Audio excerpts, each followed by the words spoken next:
Hello dear students, today in this series of videos we are going to discuss previous year questions of computer architecture and system, and the name of the unit is computer architecture system. So this is unit 2 of NTA NET syllabus, and in this unit we have 3 subjects: digital logic design, computer organization and microprocessors. So in this series of videos we will solve the questions of computer organization. Okay, so this unit is really important for NTA NET examination perspective, because at least 6 to 9 questions are being asked from this subject only. Okay, what I mean to say is in this unit 2 we have 3 subjects: digital logic design, computer architecture and microprocessor. So all these 3 units will give you at least 12 questions in NTA NET examination. 12 questions means 24 marks, right? So this particular unit is really important for NTA NET examination if you are targeting for JRF.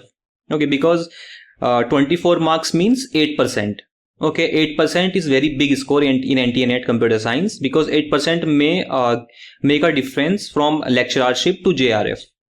Okay, so this unit is really important to prepare if you are going for NTA NET JRF. And the questions that are being asked in this unit are moderate to difficult. Okay, what I mean to say is you can actually predict the questions from which particular topic in this subject the questions will come. Okay, for example, most of the times they will ask the questions from addressing modes, from instruction formats, okay, and pipelining. So these are the few topics which are really important in these subjects: instruction format, pipelining, cache memory. Okay, so these are the really important topics in this subject which you should not leave. Even if you are not able to understand computer architecture system, at least study these topics. Okay, even if you read these topics, you will be able to get at least 12 to 15, 16 marks in this unit.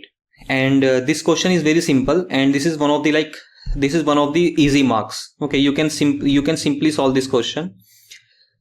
So let us see how we can solve such kind of questions. For example, you are given, we have how many address lines and data lines are required to provide a memory capacity of 16K into 16.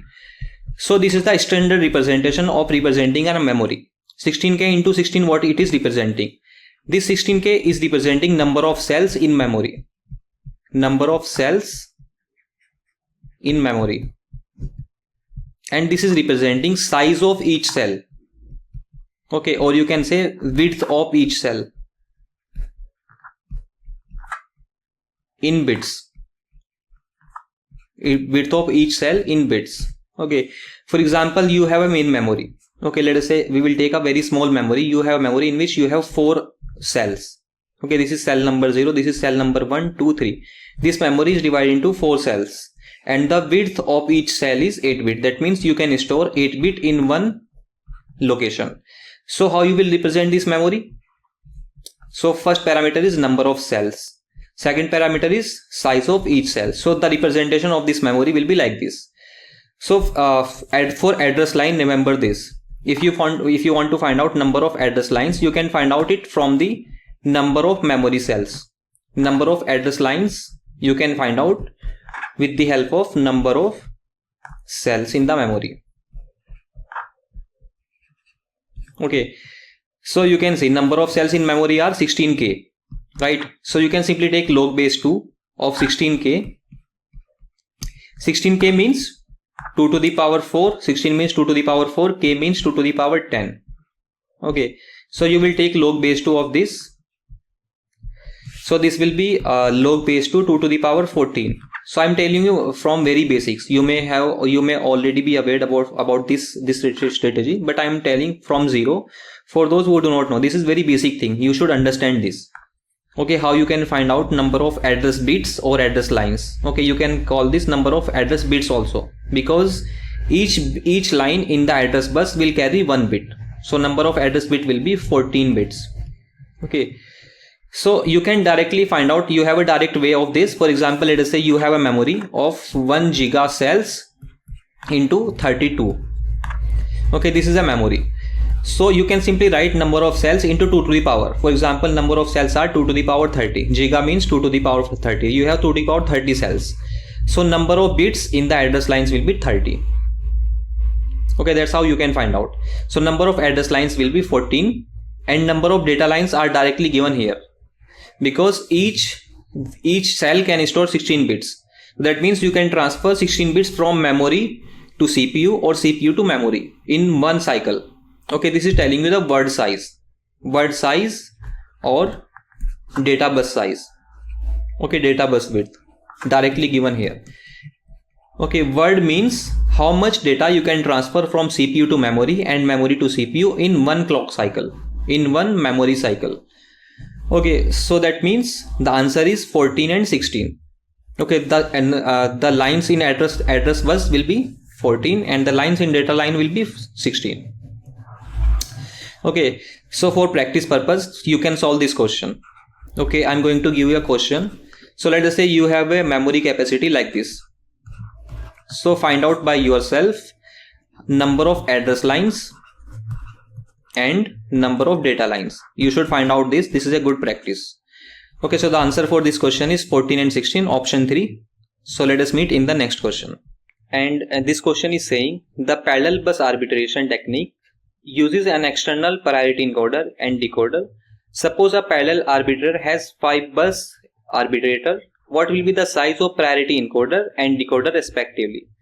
Okay, so this question is really very simple. If you know what is the meaning of the bus arbitration, what is the meaning of arbiter, what is the meaning of encoder, what is the meaning of decoder, if you know all these things, then you can simply solve this question. So let us first discuss what is encoder, what is decoder, what is arbiter, what is parallel bus arbitration and why we use these. So simply first let us discuss what is encoder. So encoder is simply 2 to the power n2 n bit encoder. Okay, this is opposite to decoder. Okay, encoder simply encodes 2 to the power n bits to n lines. Okay, so if you are, for example, in this input you have 8 lines, then you will have 3 lines in the output. Okay, so that's why this is 2 to the power 3 to 3. Okay, 8 is 2 to the power 3. So this encoder will become 2 to the power 3 to 3. Encoder simply encodes 2 to the power n lines to n lines. Okay, and decoder is opposite.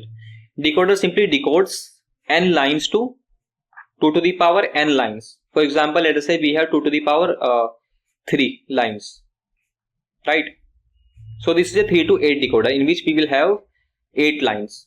Okay, so we can decode 3 bits to 8 bits, right? This is encoder, this is decoder. So encoder is 2 to the power n to n and decoder is n to 2 to the power n. Okay, opposite of encoder. Let us see what is parallel arbiter and what is bus arbitration and why we need these. Okay, so look at this. We have a system bus. Okay, in our system we have a system bus like this, and this system bus connects all the components of a computer system. This is a system bus which connects main memory, it connects CPU, it connects input output devices. These are the only 3 components in a computer system. Okay, so this system bus is shared between all these 3 devices: input, output, CPU, main memory. So what is the problem? All of them want to access system bus. Okay, so there may be a problem of collision. If all the devices want to access this bus at the same time, which of these components should be given the priority first? This is the problem. I hope you are understanding what is the problem. We have a shared transmission media. Okay, so if memory want to transfer, if CPU want to transfer something to memory, CPU will use data bus and address bus. If memory want to transfer, if you want to transfer something from memory to hard disk, you will have to use system bus. So all these 3 components require access to system bus. So if all of these require the access to system bus at the same time, there will be a collision. We want to solve this problem. How to solve? So one of the very obvious method is to give the priority. We will give the priority to each of these, and which one is having the highest priority, we can give the access of that particular system bus to that device. So bus arbitration refers to the process by which the current bus master access and then leaves the control of the bus and passes it to the another bus requesting process unit. So इनमें से so one of these will become a system bus master. So for example, let us say currently CPU is using the system bus to transfer something from CPU to main memory. So currently CPU is the master. Whenever CPU finishes its use of system bus, it will transfer the control to another component. Okay, like this, all of these devices will have a chance to become a bus master. Okay, A conflict may arise if the number of DMA controllers or other controllers or processors try to access the common bus at the same time. That's what I told you. DMA is here. DMA is used for input-output transfer. If you want to transfer something from input-output devices to main memory, you will use DMA. So we will study what is DMA in the computer architecture subject. Okay, in the theory. So for now, the basic you should know, DMA is used to transfer data from main memory to hard disk and hard disk to main memory. Okay, so DMA is used here in input output.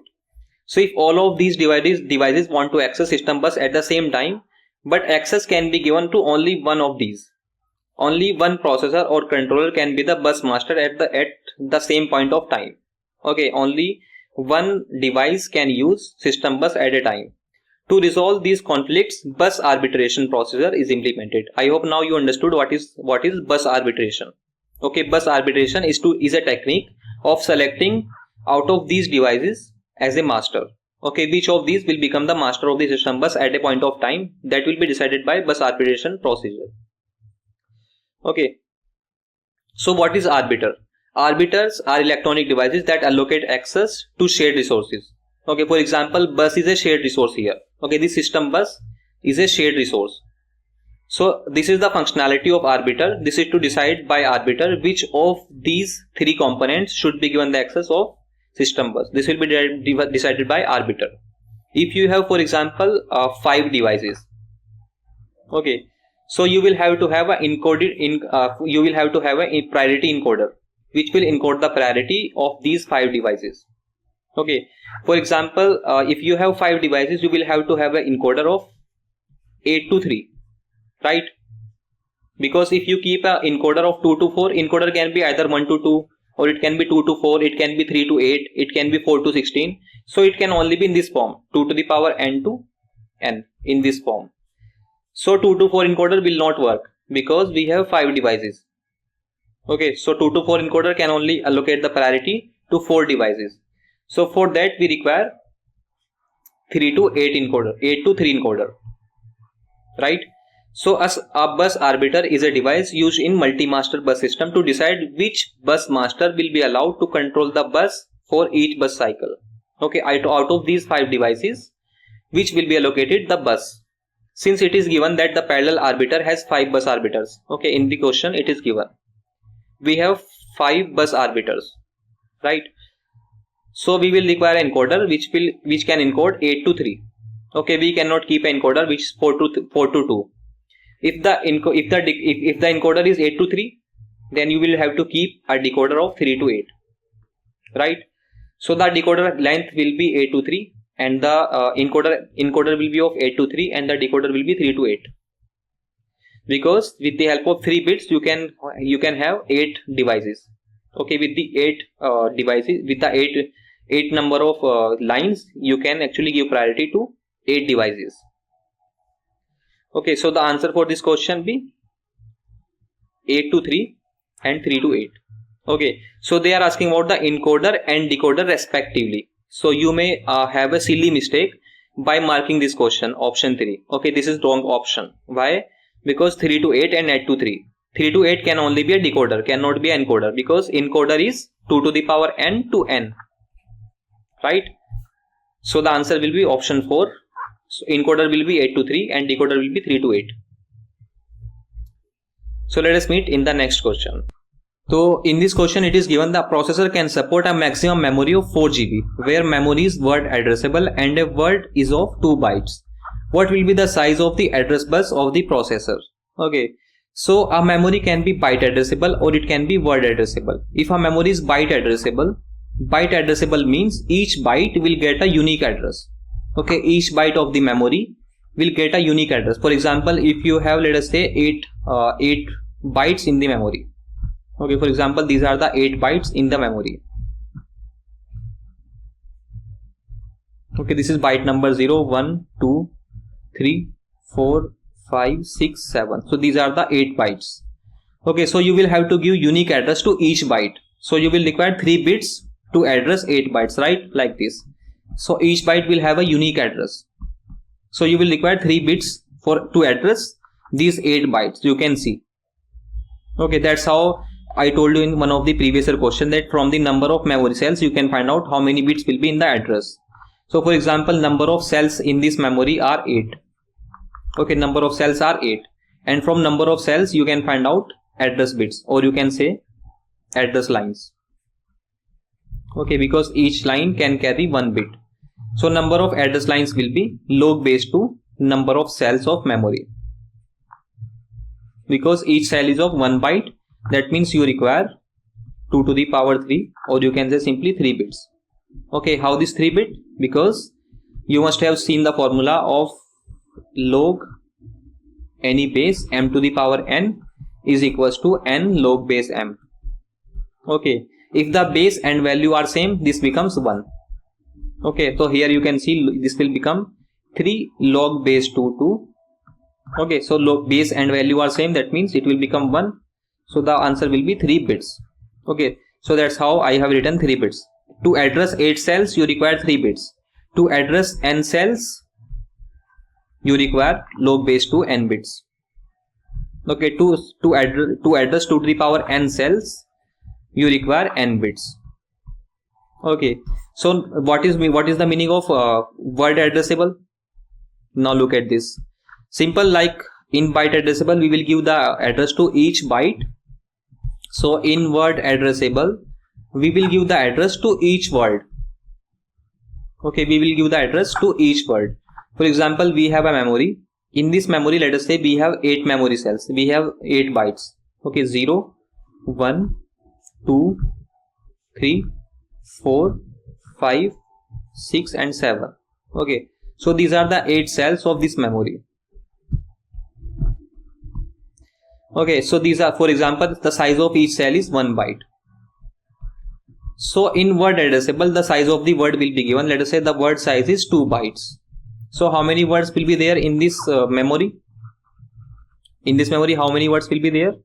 In this memory, we will have, for example, each word is of 2 bytes. This is word number 0. This is word number 1. This is word number 2. Okay, so this is word number. Okay, this is word number 0. This is word number 1. This is word number 2. And this is word number 3. Okay, so we will have 4 words because the size of the memory is 8 bytes.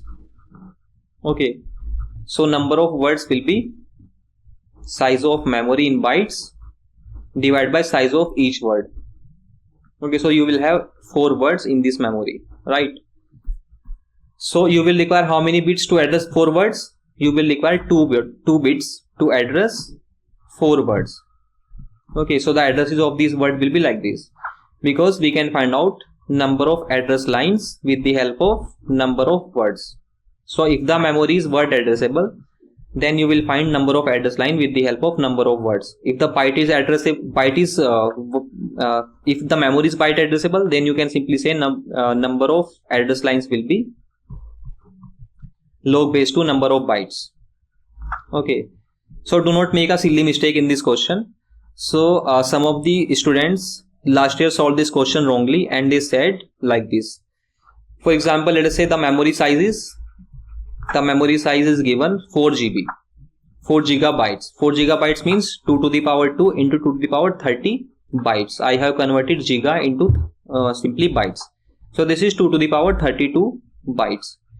So we have 2 to the power 32 bytes. If we have byte addressable memory,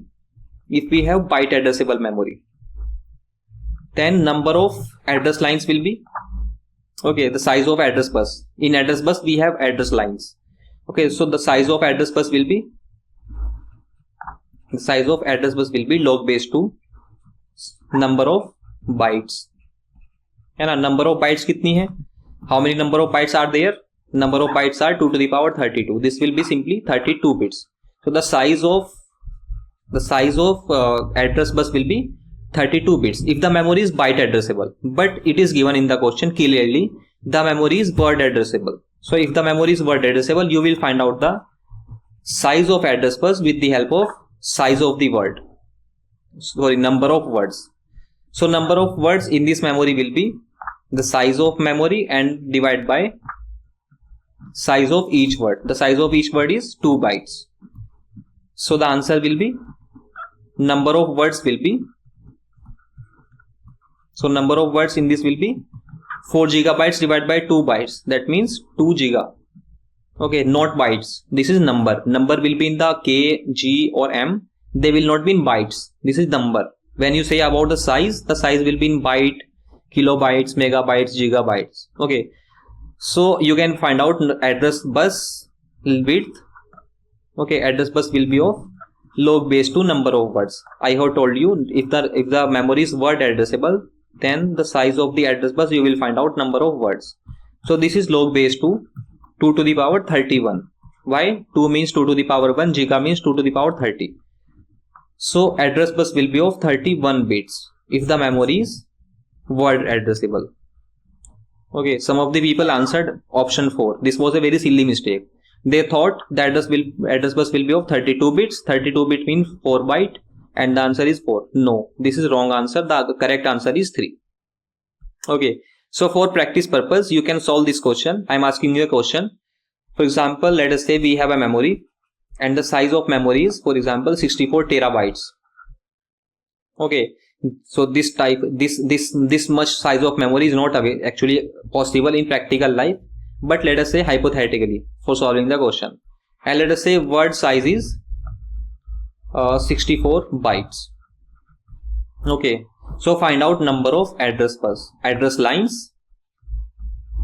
ठीक है, number of address lines या फिर size of address bus, same चीज है. These are the same thing. Size of address bus. These are two things. Two same things. Okay, so solve this question and you can answer this question. Okay, so we have solved all the questions of NTA NET June 2019 paper from computer architecture and system subject. So if you liked all these videos, please like and subscribe these videos with your friends who are preparing for NTA NET computer science or GATE computer science. Just share these videos so that they will also get the benefits of these videos.